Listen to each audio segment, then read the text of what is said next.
Hello बच्चों, कैसे हैं आप लोग। आई होप आप सब बहुत अच्छे होंगे और हो भी क्यों ना, क्योंकि आप इतनी अच्छी अच्छी कहानियाँ सुनकर अच्छे बच्चे जो बन रहे हैं। आज की हमारी कहानी का नाम है सारस और केकड़े। तो चलिए बच्चे, आज की कहानी शुरू करते हैं। बहुत समय पहले की बात है।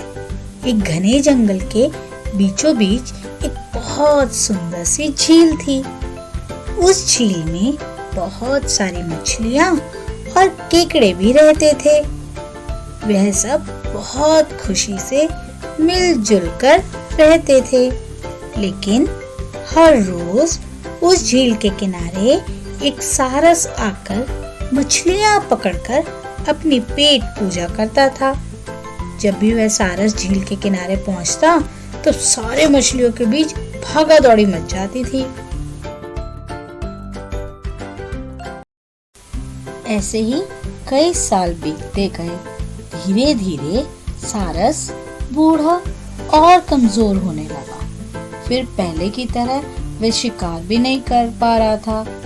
सारस बहुत दुखी होकर एक झील के किनारे आकर बैठ गया। सारस का यह हाल देखकर झील की मछलियां बहुत खुश हुई और सारी की सारी मछलियां सारस के सामने आकर के तैरने लगी और वह उन्हें कुछ कर भी नहीं पा रहा था और सिर्फ बैठा रहा। ऐसे ही कई दिन बीत गए। सारस को ऐसी जगह पर बैठा देख केकड़ा सारस के पास आया और पूछने लगा, भाई 2-3 दिनों से देख रहा हूँ तुम यहाँ चुपचाप बैठे हो, एक भी मछली नहीं पकड़ी, खाना भी नहीं खाया, क्या बात है। केकड़े की बात सुनकर सारस फूट फूट कर रोने लगा। सारस ने कहा, क्या बताऊं दोस्त, मैं भी बहुत ही दुखी हूँ। कुछ दिन पहले एक जोशी ने मुझे एक बात बताई कि बहुत ही जल्दी यह झील सूखने वाली है। बिना पानी के तो तुम सब कैसे जी पाओगे, तुम सब तो मर जाओगे ना। तुम लोग, मुझे बहुत चिंता हो रही है, इसीलिए मैंने खाना पीना भी छोड़ दिया है। केकड़े ने कहा, क्या बोल रहे हो, यह तो बहुत गंभीर और चिंता की बात है, मुझे सबको बताना होगा। और केकड़े ने झील में सारे मछलियों को बताई। सारी मछलियाँ और केकड़ा मिलकर सारस के पास आए और बोले, क्या बोल रहे हो, झील सूख जाएगी, तब हम कहाँ जाएंगे, हम क्या करेंगे? कोई तो उपाय होगा बचने का। हमने तो तुम्हें अपना दुश्मन माना था, पर तुम तो सच्चे दोस्त निकले। हम लोगों की चिंता करने के कारण तुमने तो खाना पीना भी छोड़ दिया। अब तुम ही हमें कोई उपाय बताओ। सारस ने कहा, अच्छा लगा ये सुनकर कि तुमने मुझे दोस्त माना। अब एक ही उपाय है। कुछ ही दूर पर एक तालाब है, अगर तुम चाहो तुम एक एक करके तुम लोगों को वहाँ छोड़ के आ सकता हूँ।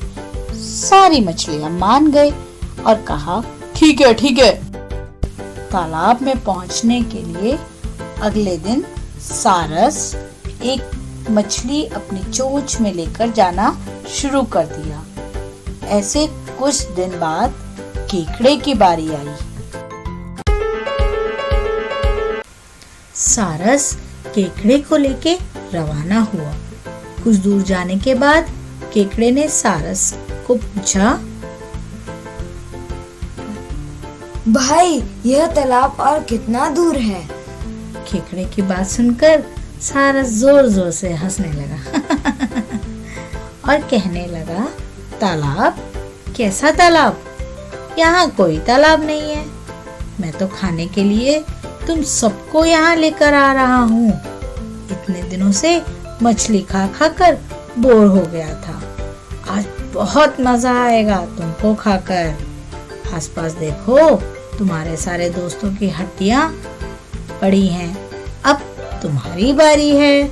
यह बोलकर सारस एक बड़े से पत्थर पर आकर बैठ गया। सारस की बात सुनकर केकड़े को बहुत गुस्सा आया और कहा, अच्छा तुमने हमारा भरोसा तोड़ा है। और अपने आप को बचाने के लिए दोनों हाथों से सारस का गला दबा दिया और कुछ देर बाद सारस मर गया। फिर केकड़ा अकेले झील के पास वापस आ गया और बाकी मछलियों को सारस की चाल के बारे में बताया और कैसे उसने सारस को मार डाला यह भी बताया।